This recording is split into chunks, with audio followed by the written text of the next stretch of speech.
میں نے آپ کے سامنے قرآن عظیم کی جس آیت کریمہ کو تلاوت کرنے کا شرف حاصل کیا، اللہ تعالیٰ ارشاد فرماتا ہے وَتُوَزِّرُوهُ وَتُوَقِّرُوهُ وَتُسَبِّحُوهُ بُكْرَةً وَأَصِيلًا، اور نبی کی خوب تعظیم و توقیر کرو اور صبح و شام اللہ کی پاکی بیان کرو۔ میرے بھائیوں، اس میں دو چیزوں کا ذکر ہے اس آیت کریمہ میں۔ ایک تو نبی کی خوب پاکیزگی، عظمت، رفعت، برتری بیان کرو، اور صبح و شام اللہ کی پاکی بیان کرو۔ تعظیم مصطفیٰ اور عبادت خدا، یہ دونوں چیزیں ہمارے لیے ضروری ہیں۔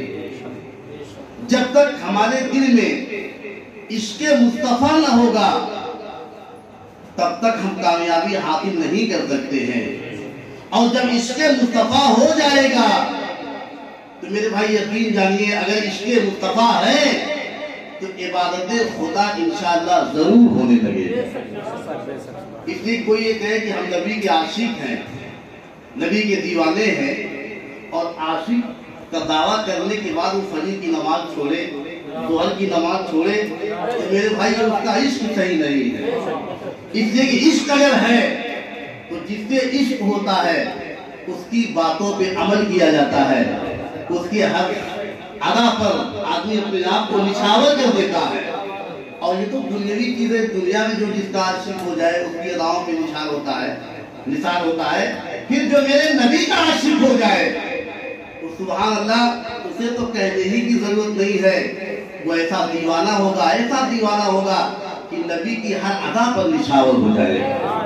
میرے بھائیوں، چلتے چلتے آپ کو میں حدیث کا ترجمہ سنا کر کے میں گزرنا چاہتا ہوں کہ حضور نبی کریم کی بارگاہ میں رہنے والے دیوانوں کا ایک ہلکا سا تاثر آپ کے سامنے پیش کرتا چاہتا ہوں۔ آپ تصور کی نگاہ سے دیکھیے، آج ہم اور آپ اپنے نبی کے دیوانے کہتے ہیں، لیکن دیوانگی کا یہ حال ہے کہ نہ نبی پر درود شریف پڑھنے آتا ہے، نہ نبی پر سلام پڑھنے آتا ہے، نہ نبی کے نام لینے کی ہمیں مطلب معلومات ہے، نہ نبی کی سنتیں ہمیں معلوم ہیں۔ اگر کچھ سنتیں معلوم بھی ہیں تو ان پر ہمارا دور تک کا کوئی واسطہ نہیں، اور ہم کہتے ہیں ہم نبی کے عاشق ہیں، نبی کے دیوانے ہیں۔ میرے بھائی، دیوانوں کا حال دیکھیے ہم محبت تو ہمارے آقا دونوں عالم کی تعلیمات کی بارگاہ ہے، اور عروہ ابن مسعود ثقفی ابھی کلمہ نہیں پڑھے ہیں، اور جب جنگ قریب ہوئی، لڑائی ہونے والی ہوئی، تو کفار نے بھیجا جا کر کے دیکھ کے آؤ کہ محمد کے پاس کتنا اسلحہ ہے، کتنا بم بارود ہے، کتنے ان کے پاس لڑنے کے ساز و سامان ہے۔ جو لوگ ڈرتے کہ ان سے جنگ نہ لڑی جائے، تو عروہ ابن مسعود ثقفی گئے، ابھی اسلام نہیں قبول کیے، وہ ایک مسلمان کی بات نہیں ہے، نبی کی بارگاہ میں گئے ان کو دیکھنے کے لیے، حالات دیکھنے کے لیے، جنگ کے حالات بتانے کے لیے گئے، اور جب واپس آئے تو انہوں نے کیا جواب دیا اپنے ساتھیوں میں آ کر کے؟ لوگوں نے پوچھا کیا دیکھا، ان کے پاس کتنے ساز و سامان ہے، کتنے اسلحے ہیں؟ کہا ان کے پاس اسلحہ تو نہیں ہے، ساز و سامان تو نہیں ہے، لیکن میں تو یہی کہوں گا کہ ان سے جنگ مت لڑی جائے، جنگ نہ لڑی جائے۔ تو لوگوں نے کہا کیوں ڈر گئے؟ کہا اس لیے میں ڈر گیا، قسم خدا کی میں تو بڑے بڑے بادشاہوں کے درباروں میں وفد لے کے گیا ہوں، تحائف لے کے گیا ہوں، بڑے بڑے بادشاہوں کا دربار میں نے دیکھا ہے، قیصر و کسریٰ نجاشی جیسے بڑے بڑے بادشاہوں کے دربار دیکھے، لیکن قسم خدا کی جیسی تعظیم محمد کے صحابہ محمد کی کرتے ہیں، ویسی تعظیم میں نے کسی بادشاہ کے قاضی کو کرتے نہیں دیکھا ہے۔ قسم خدا کی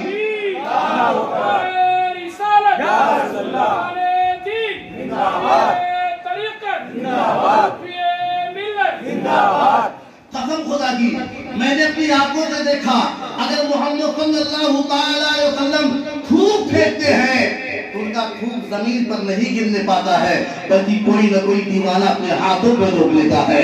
اگر وہ وضو کر کے وضو کا پانی پھینکتے ہیں زمین پر، وضو کا پانی زمین پر گرنے نہیں پاتا، بلکہ دیوانوں کا حال یہ ہے کہ اس غسالے کو لینے کے لیے، بدن کے دھول کو لینے کے لیے ایسے آگے بڑھتے ہیں کہ آپس میں جنگ ہو جائے گی. اگر وہ کچھ کہتے ہیں ان کی بات بڑی غور سے سنی جاتی ہے. جو احکام صادر کرتے ہیں ان احکام پہ عمل کیا جاتا ہے. لہٰذا اے لوگوں، جو قوم اپنے نبی کے بدن کے خون کے بدن کا دھواں نہ زمین پر گرنے دے، وہ قوم اپنے نبی کے خون کا قطرہ زمین پر کیسے گرنے دے گی؟ لہٰذا میں یہی رائے دوں گا کہ جنگ نہ لڑی جائے. جنگ انسانوں سے لڑی جاتی ہے، دیواروں سے نہیں لڑی جاتی. میرے بھائی، یہ عشق و ایمان کا ایک منظر ذرا اپنے آنکھوں سے دیکھیے. میرے نبی کی دیوانگی دیکھیے، عشق دیکھیے، محبت دیکھیے. یہ وہ محبت ہے جس نے دنیا کی بڑی سے بڑی طاقتوں کو لا کر کے رکھ دیا تھا اور دیوانگان مصطفیٰ کو بلندی درجات پر لے جا کر کے کھڑا کر دیا تھا. میرے بھائی، مسلم شریف کی حدیث اس کا ترجمہ آپ سنیں. فرماتے ہیں کہ نبی کریم صلی اللہ تعالی وسلم بیٹھے ہیں، آپ کا بال شریف بنایا جا رہا ہے، سرکار کا بال بنایا جا رہا ہے. آپ سوچیے بال کی کیا قیمت ہوتی ہے. بال بنا کر کے ضرورت پھینک دی جاتے ہیں، لیکن میرے نبی کا بال، سبحان اللہ، میرے نبی کا بال نبی کے جسم مقدس سے لگ کر کے وہ سراپا نور و برکت بن گیا ہے. صحابہ نبی کے چاروں جانب گولا بنا کر کے بیٹھے ہیں، اور صحابہ فرماتے ہیں کہ ایک بال زمین پر نہیں گرنے پاتا، بلکہ کوئی نہ کوئی صحابی آگے بڑھ کر کے گرنے والا بال اپنے ہاتھوں میں روک لیتا ہے. اور رات ایک موقع پر تو میرے نبی صلی اللہ علیہ وسلم کا بال شریف بنایا جا رہا ہے.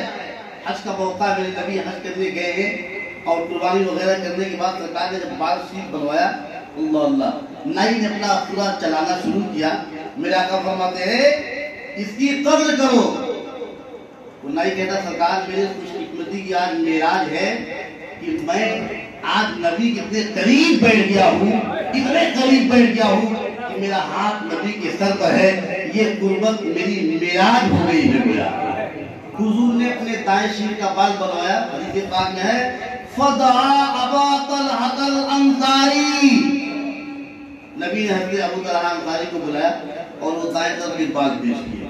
اس کے بعد بائیں طرف کا بال بنوایا اور وہ بھی سرکار نے حضرت ابو طلحہ انصاری کو پیش کیا. کیوں پیش کیا؟ آگے ذرا حدیث کے بال دیکھیے. سرکار فرماتے ہیں، اے ابو طلحہ اقسموا بین الناس، ان بالوں کو دیکھو، میرے دیوانے بیٹھے ہوئے ہیں، اگل بگل گھیرا لگائے بیٹھے ہیں میرے دیوانے. ان کی نیت یہ ہے یہ میرے بال کو حاصل کرنا چاہتے ہیں. لے جاؤ ان بالوں کو میرے دیوانوں میں تقسیم کر دو. حضرات سوچیے بال کی کیا قیمت ہوتی ہے. بال بلا کر کے نائی ضرور کھینچ دیتا ہے، لیکن نبی کے دیوانوں کا حال دیکھیے. سرکار کا بال شریف جو نبی کے جتنے مقدس سے لگا ہوا اور لگ کر کے سراپا رحمت و نور بن گیا ہے. صحابہ جانتے ہیں یہ ہمارے درجات کی ترقی کا سبب ہے. حضرات لوگ کہتے ہیں کہ یہ شرک ہے، غیر خدا کی تعظیم ہو جائے تو شرک ہے. اب بتائیے بال شریف یہ غیر خدائی ہے، لیکن نبی نے خود اپنے سامنے اپنے صحابہ کے درمیان تقسیم کروایا. اس لیے تقسیم کروایا کہ صحابہ کرام کی روحانیت میں ترقی ہو جائے، ان کے درجات میں بلندی ہو جائے. اور میرے بھائی، میرے نبی نے یہ اپنے بال شریف تقسیم کروائے. بڑے صحابہ ان بالوں کو اپنی اپنی قبروں میں لے گئے. بہت لوگوں نے دنیا میں بھی چھوڑا. آج بھی آپ جگہ جگہ منہ مبارک شریف کی زیارت کرتے ہیں. حضرت حضرت امیر معاویہ رضی اللہ تعالیٰ عنہ سرکار دو عالم صلی اللہ علیہ وسلم یہ قمیص تہبند اپنے زندگی میں پائے. بڑی عقیدت سے اسے سجا بجا کر کے رکھے رہے، اور سرکار کے بال شریف کا قطرن، ناخن شریف کا قطرن، یہ چیزیں بھی رکھے رہے. آپ سوچیے یہ دیوانگی اور محبت رسول ذرا دیکھیے کہ حضرت امیر معاویہ رضی اللہ تعالیٰ عنہ یہ سرکار کے ناخن، حضور نے ناخن کٹوائے تو ناخن کا قطر، بال کٹوائے، بال کی قطرن سنبھال کر کے رکھی. جب آپ کا انتقال ہونے کا وقت قریب آیا، حضرت امیر معاویہ کی عقیدت دیکھیے. حضرت امیر معاویہ اپنے صحابہ کے درمیان ارشاد فرماتے ہیں، کفنونی فی قمیصی وادرجونی فی ردائی. اے میرے لوگوں، میرے عقیدت مندوں، سنو، جب میرا انتقال ہو جائے تو مجھے سرکار کے کرتے ہی میں کفن دیا جائے.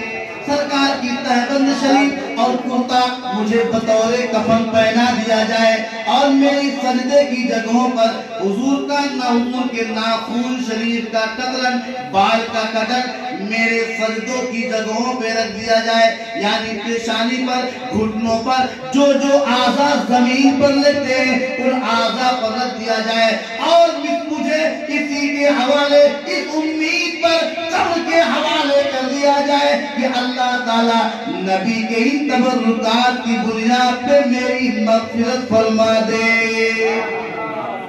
حضرات دیکھیے یہ دیوانگی، یہ محبت ہے، یہ عشق رسول ہے کہ سرکار کا ناخون شریف، بال شریف کا قطرن کتنی حفاظت سے رکھے اور اپنی زندگی کے لیے سرمایہ حیات بنا کر کے رکھے ہیں۔ اور کفن کے وقت کہتے ہیں کہ لوگوں مجھے کسی نئے کفن کی ضرورت نہیں ہے، بلکہ مجھے سرکار کی اسی کپڑے میں کفنا دیا جائے اور اسی چیزوں کو میرے اعضائے سجود پر رکھ کر کے مجھے قبر کے حوالے کر دیا جائے۔ میرے بھائی یہ عقیدت تھی، یہ محبت تھی، اسی عقیدت و محبت کی بنیاد پہ جب یہ صحابہ کسی میدان میں نکلتے تھے ان کی کامیابی اللہ تبارک و تعالیٰ مکمل یقینی بنا دیا کرتا تھا۔ عزیزان گرامی یہ دیوانگی ہی تو تھی۔ ایک جنگ کے موقع پہ صحابہ کرام جنگ میں لگے ہیں، ان کے ہاتھوں میں کچھ نہیں، نہتے ہیں اور دشمن کے ہاتھوں میں اسلحہ ساز و سامان ہے۔ میرے آقا نے ارشاد فرمایا میرے غلاموں کیا دیکھ رہے ہو، یہ کھجور کی ٹہنیاں کس دن کے لیے ہیں؟ صحابہ کرام کھجور کی ٹہنیوں پر ٹوٹ پڑے اور ابھی نہتے تھے، اب ان کے ہاتھوں میں کھجور کی چھوٹی چھوٹی ٹہنیاں آ گئی۔ آپ سوچیں میرے نبی صلی اللہ علیہ وسلم کی بات پر انہیں کتنا یقین تھا، کہاں تو وہ نہتے تھے لیکن سرکار کا اشارہ پائے اپنے ہاتھوں میں کھجور کی ٹہنیاں لے کر کے میدان جنگ میں کود پڑے، اور جب نبی کی بات پر وہ کودے تو اللہ نے انہیں فوراً کامیابی کے مزارت کو، کامیابی کے مراحل کو اللہ نے طے فرما دیا، انہیں کامیاب و کامران فرما دیا۔ میرے بھائی آج ہمارے آپ کے درمیان وہ عشق رسالت جو صحابہ کرام نے پیش کیا، میرے بھائی ہم اور آپ ان کے دیوانے، ان کے غلام ہیں، ہمیں آپ کو بھی اپنے دل میں نبی کی محبت اور نبی کا عشق پیدا کرنے کی ضرورت ہے۔ آپ سوچیں کہ آج اپنے پیر صاحب کی بارگاہ میں جب مرید پہنچتا ہے تو مرید کی بھی کیفیت بالکل کیونکہ ایسی ہی ہونے لگتی ہے۔ اپنے پیر صاحب کی بارگاہ میں پیر صاحب وہ اس کے لیے ایک ایسے سرمایہ حیات ہیں جو واقعی دونوں جہان کے لیے گویا ایک پیر اپنے مرید کی کامیابی کا ذریعہ ہوتا ہے۔ اگر مرید اپنے پیر کی باتوں پہ عمل کرے تو میرے بھائی صحابہ کرام نے اپنے نبی کا عشق اور محبت جو اس انداز میں پیش کیا، آج ہم اور آپ اپنے نبی کے غلام ہیں، نبی کے غلام ہیں، ہمیں بھی ضرورت ہے اپنے دلوں میں عشق رسالت پیدا کرنے کی۔ اگر آج ہمارے دلوں میں نبی کی محبت پیدا ہو جائے تو انشاءاللہ ہماری عبادتیں بھی مکمل ہونے لگے، اور مکمل کرنے کی ضرورت ہی ہے۔ میرے بھائی جب تک ہمارے پاس یہ دونوں چیزیں نہ ہوں گی، یعنی عشق رسالت اور دوسری چیز عبادت الہی، تب تک ہم کامیابی کے درجے کو نہیں پا سکتے ہیں۔ لہذا میرے بھائی کامیابی کے درجے کو پانا ہے تو الحمدللہ اپنے نبی سے محبت کیجئے، نبی سے عشق کیجئے، صحابہ کرام سے عشق کیجئے۔ انشاءاللہ اس عشق کے بدولت ہمیں آپ کو ضرور کامیابی کے درجات ملیں گے۔ الحمدللہ بڑی سعادت کی بات آج ہمارے آپ کے لیے کہ ہم صاحب سجادہ حضور مفتی صاحب کی بارگاہ میں نوچندی جمعرات شریف کو حاضر ہیں۔ حضرت نے ماشاءاللہ بہت بڑا کارنامہ انجام دیا کہ خانقاہ کے ساتھ ساتھ ماشاءاللہ مدرسے کو بھی ایسے درجے پہ لا کے کھڑا کر دیا کہ الحمدللہ خانقاہ کی بھی ہمیں آپ کو تربیت ملتی ہے اور مدرسے کی بھی تعلیم ملتی ہے۔ ماشاءاللہ اس خانقاہ میں یہ دونوں چیزوں کا انتظام ہو، اس کے مریدین واقعی بڑے ہی کامیاب ہوں گے۔ اللہ تعالی ہم سب لوگوں کو حضرت کی بارگاہ میں ہمیشہ حاضر ہونے کی اور یہاں کے فیض و برکات حاصل کرنے کی توفیق عنایت فرمائے۔ وما علینا الا البلاغ والبلوغ۔ السلام علیکم ورحمۃ اللہ۔